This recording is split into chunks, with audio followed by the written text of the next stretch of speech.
Let's talk more about this with Rob Weiss. He is Executive Director of the Sexual Recovery Institute in Los Angeles. Good morning, Robert. Good morning, Maggie. How do you clinically define sex addiction?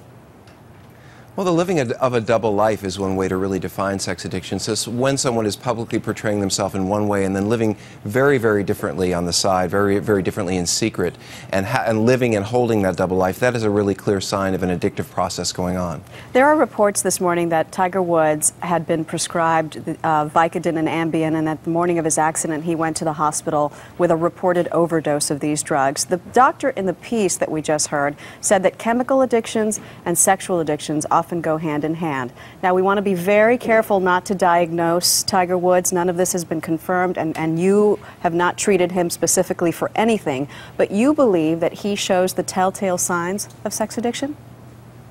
Well, you know, it's interesting, and I heard what Drew Pinsky said, and he's absolutely right. You know, people do things, really crazy things when they're using, and who knows whether that is the case here or not, but we do know that there's certainly a lot of smoke. And I guess the concern I have is when someone, you know, the piece that really got me is when I am responding to when I'm calling up a lover or someone I'm having an affair with, and I'm saying, you know what, can you hide your phone number or your name from caller ID so that, you know, my wife doesn't see who you are, and the cat is already out of the bag.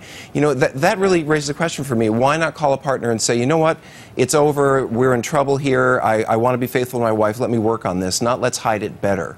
Does that tell you that that's somebody who can't help himself, and also the fact that the number of women is reportedly at 10 now?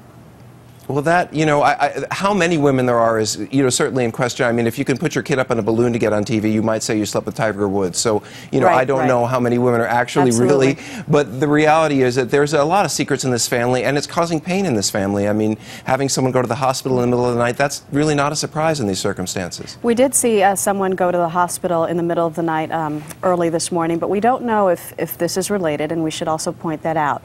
But would it be understandable that the circumstances of the last couple of weeks have led to enormous stress to everybody inside that house? It's not inconceivable that it could be related.